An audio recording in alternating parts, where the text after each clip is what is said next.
Kan ada satu hadis qudsi, hadis ini dijadikan oleh ramai ulama sebagai dalil dalil yang menunjukkan wujudnya wali Allah dan ciri-ciri wali Allah yang asas. Hadis apa? Hadis qudsi, bukan hadis Nabi, hadis qudsi. Man adali waliyan faqad adzantuhu bil harbi. Siapa yang memusuhi seorang waliku, aku istiharkan perang terhadap orang itu. Ya. Tidak ada sesuatu yang dilakukan oleh seseorang hambaku untuk menghampirkan diri kepada aku yang paling aku sukai selain daripada yang aku fardukan ke atas dirinya. Tapi hambaku yang telah melakukan perkara yang difardukan sentiasa menghampirkan diri kepada aku dengan melakukan perkara-perkara yang disunatkan. Wala yazalu abdi yataqarrabu ilayya bin nawafil hatta uhibbahu, sehingga aku kasih. Ini selalu ditafsirkan oleh ulama. Wali itu mesti dibuat yang difardukan, banyakkan yang disunatkan sehingga Allah kasih. Ada tak ciri? Ciri ini. Kalau ciri ini tak ada, itu bukan wali. Buat yang difardukan, banyakkan yang disunatkan. Sebab itu wali maknanya orang yang sentiasa menjaga hukum hakam Allah sehingga tidak menyalahi hukum hakam Allah. Yang wajib dilakukan, yang sunat dibanyakkan. Ataupun orang yang dijadikan oleh Allah sentiasa boleh taat kepada Allah dengan melakukan yang difardukan, membanyakkan yang disunatkan. Ini wali Allah. Sehingga akhirnya apa? Sehingga aku kasih kepadanya. Apabila aku kasih kepadanya, maka aku jadi penglihatannya yang digunakan untuk melihat. Aku jadi pendengarannya yang digunakan untuk mendengar. Aku jadi tangannya yang digunakan untuk berkuasa. Aku jadi kakinya yang digunakan untuk berjalan. Ini kuntu basarahu allati yubsiru biha, kuntu sami'ahu alladhi yasma'u biha. Aku jadi penglihatannya yang digunakan untuk melihat. Maknanya wali Allah ni, dia melihat pun bukan dirasa yang melihat, tapi dirasa hakikatnya, iaitu Allah. Dia mendengar, buat apa saja dia rasa dengan hakikat. Ini namakan baqa' billah. Orang berada dalam baqa'. Sebab itu baqa' billah. Kalau fana billah, fana, ini peringkat tadzakur tahap yang pertama. Baqa' adalah tadzakur tahap yang terakhir. Itulah yang sebaik-baiknya. Jadi Rasulullah SAW, tuan-tuan, dia berada dalam keadaan tadzakur, peringkat yang kedua tadi, yang tertinggi. Sebab itu Rasulullah sentiasa merasa Allah beserta. Selalu kita dengar dan selalu saya sebut, ketika dalam gua bersama Abu Bakar, kan Rasulullah ingatkan Abu Bakar, la tahzan innallaha ma'ana. Dan Rasulullah itulah sentiasa berada dalam keadaan tadzakur. Jadi kerana itu, tuan-tuan, tadzakur ini adalah peringkat terakhir atau peringkat tertinggi dalam usaha seorang mukmin berzikir mengingati Allah Subhanahu wa taala. Tadi Allah harap kepada kita, kepada manusia, wa yadribullahu al-amsala lin-nasi la'allahum yatadzakkarun. Allah suruh kita berzikir la ilaha illallah, la ilaha illallah. Sekali sebut macam satu pohon, sepokok pohon. Kalau 2 kali, macam kita tanam 2 pohon. Kalau 1000 kali, macam kita tanam 1000 pohon, ya, buahnya terlalu banyak dan kita boleh nikmati bila-bila masa, sepanjang masa dengan izin Allah. Maknanya kehebatan, ya, kehebatan la ilaha illallah, amalan la ilaha illallah seperti itu, tuan-tuan. Akhirnya apa tujuannya? Wa yadribullahu amsalin linnasi la'allahum yatadzakkarun. Mudah-mudahan bila kita berkata la ilaha illallah, kita dapat tazakkur. Wa yadribullahu al-amsala linnasi la'allahum yatadzakkarun. Beberapa ayat kemudian Allah ingatkan lagi tentang la ilaha illallah. Bismillahirrahmanirrahim. Yusabbitullahu alladhina amanu biqauli tsabit fil hayatid dunya fil akhirah. Allah meneguhkan kehidupan orang-orang yang beriman di dunia dan di akhirat biqauli tsabit, dengan kalimah la ilaha illallah. Cukup jelas, tuan-tuan, ya? Jadi apa yang Allah sebut dalam Quran tentang zikrullah, matlamatnya ialah supaya orang yang berzikir itu sampai ke peringkat tazakkur, seperti yang dicontohkan dalam kehidupan Rasulullah, para sahabat, golongan ulul albab. Sebab itulah, tuan-tuan, di dalam Quran Allah khususkan kebolehan tazakkur itu, ya, di antara lain Allah khususkan kepada golongan ulul albab, karena mereka sentiasa zikir dan tafakur, maka disampaikan oleh Allah kepada tazakkur. Lalu Allah sebutkan kebolehan tazakkur ulul albab ni. Bismillahirrahmanirrahim. Innama yatadzakkaru ulul albab. Innama yatadzakkaru ulul albab. Siapa yang pernah belajar bahasa Arab, kita tahu bila sebut innama tu, maknanya hanya saja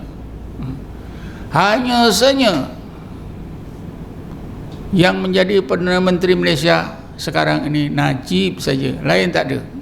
Itu hanya saja, innama, hanya saja yang boleh tazakkur itu ulul albab.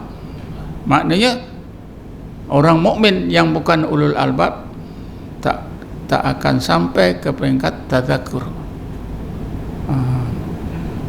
Saya fikir tuan-tuan boleh faham. Innama yatadzakkaru ulul albab.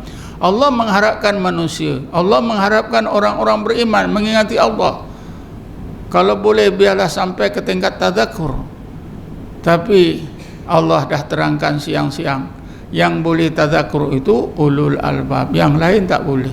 Innama yatadzakkaru ulul albab. Berapa ayat kemudian, tuan-tuan, ada 2 ke 3 ayat selepas daripada itu, Allah terangkan bagaimana apa itu keistimewaan orang ulul albab ni. Bukan saja ataupun kesan tazakkur tadi. Kesan tazakkur ulul albab ini, maka ulul albab itu boleh melakukan apa yang kita tak boleh lakukan. Yang pertama apa dia? Alladzina yufuna bi ahdillahi wa la yanqudunal mitsaq. Ini yang pertama. Mereka itulah orang-orang yang dapat menyempurnakan janji mereka terhadap Allah, dan mereka tidak pernah, mereka itu tidak akan menodai, melanggar, ya, janji-janji mereka terhadap Allah Ta'ala. Dalam ayat ni ada 2 kalimah. Satu, alladzina yufuna bi ahdillah, ahdillah, lepas tu yang kedua misak. Misak itu juga janji kita kepada Allah. Ahdillah itu ialah janji setiap manusia, janji roh kita, janji setiap roh manusia di alam malakut. Bismillahirrahmanirrahim. Alastu bi rabbikum qalu bala syahidna. Allah bertanya pada roh-roh kita, tidakkah aku ini wahai para roh manusia Tuhan kamu? Maka roh kita menjawab, bala, bahkan ya Allah engkau lah Tuhan kami. Syahidna. Inilah al-ahdu, inilah janji roh kita, bahawa kita mengaku Allah Tuhan kita. Ya. Bila kita dah lahir di dunia ini, Nabi Muhammad, Nabi-Nabi dan Rasul diutuskan, Nabi Muhammad diutuskan kepada kita membawa agama, undang-undang itu syariat. Itulah misak. Ya, misak. Jadi ulul albab ni memang mereka benar-benar menuhankan Allah sebagaimana pengakuan roh mereka di alam malakut, dan mereka tetap menjaga syariat Allah Subhanahu Wa Taala. Ini kesan daripada apa? Tadzakur. Ya. Kemudian Allah Taala sebutkan ayat yang kemudiannya, walladzina yasiluna ma amarallahu bihi ayyusala wa yakhshawna rabbahum wa yakhafuna su'al hisab. Mereka itulah orang-orang yang menghubungkan apa yang Allah suruh hubungkan. Maknanya ulul albab ni dia berjaya menjaga hubungan sosial sesama manusia sebagaimana yang Allah suruh. Hubungan sosial mereka sebaik-baiknya. Ini digambarkan dalam kehidupan Rasulullah dan para sahabat, ya? Tak perlu saya ulas lagi. Wa yakhshawna rabbahum, mereka benar-benar hati mereka takut kepada Allah. Wa yakhafuna su'al hisab, dan mereka juga takut bimbang buruk timbang amal, ya, di padang mahsyar nanti. Walladzina sabru ibtigha'a wajhi rabbihim, mereka itulah orang-orang yang bersabar. Boleh bersabar kerana semata-mata kerana keridhaan Tuhan mereka Allah. Wa aqamus shalah, mendirikan sembahyang. Wa anfaqu mimma razaqnahum sirran wa alaniyatan, mereka menginfakkan, ya, rezeki yang Allah kurniakan kepada mereka dengan betul. Cara bersembunyi ke atau terang, dibelanjakan harta itu dengan betul. Wa yadra'una bil hasanati as-sayyi'ata, mereka membalas keburukan dengan kebaikan. Ni. Bila dapat tadzakur, ya, kesan, ya, daripada tadzakur tadi, ulul albab boleh buat ini semua. Akhir sekali tuan-tuan, ulul albab ni kerana tadzakur tu tadi, ulul albab ni diakui menjadi hamba Allah. Bismillahirrahmanirrahim. Wa basyiril ibad. Ya Muhammad, sampaikan berita yang menggembirakan para hambaku. Para hambaku itu ialah alladzina yastami'una al-qaula fayattabi'una ahsana. Para hambaku itu ialah mereka yang bila mendengar pengajaran Quran mereka lakukan sebaik-baik. Jadi ulul albab ni bila beribadat sebaik-baik ibadat. Ulaikal ladzina hadahumullah, mereka lah orang-orang yang benar-benar dapat hidayat daripada Allah. Wa ulaika hum ulul albab, mereka lah ulul albab. Jadi saya fikir sudah jelas dah, ya, konsep tadzakur. Jadi maksud dari apa yang saya terangkan tadi, salah satu maksud ialah supaya mudah-mudahan kita semua membanyakkan zikir, ya, baca Quran dan zikir. Dua amalan ini yang selalu disebut oleh Rasulullah, diingatkan oleh Rasulullah kepada para sahabat, dan diingatkan oleh Allah di dalam Quran. Bismillahirrahmanirrahim. Alam ya'ni lil ladzina amanu an tahsha'a qulubuhum bi dzikrillah wa ma nazala minal haqq. Dua. Adakah orang-orang yang beriman itu merasakan masanya belum sampai lagi untuk mengkhusukkan hati bagi berzikrullah dan membaca Quran yang diturunkan? Memanglah kita rasa belum, sebab kita diambang wasan 2020, ya. Per kapita kita besok dalam tahun 2020 15,000 USD, ya. Tapi macam orang Palestin, sekarang ni insya-Allah mereka sentiasa zikir, mereka tafakur, menangis. Kenapa? diuji oleh Allah dengan balak. Negara mereka dirampas oleh orang Yahudi secara sewenang-wenang, mereka lemah. Tapi sebenarnya itu satu faktor yang baik. Kita kata rugilah anak-anak dengan keluarga, mak bapak semua mati, tinggal anak yatim. Tapi sebenarnya kalau kita ingat tuan-tuan, itulah yang terbaik. Betul tak? Itulah yang terbaik. Kita ni nampak baik tapi tak tahu. Sebab itulah orang-orang yang hampir kepada Allah lebih suka kalau susah dari senang. Sebab senang itu ada bahagian nafsu. Kalau susah tu nafsu tak ada.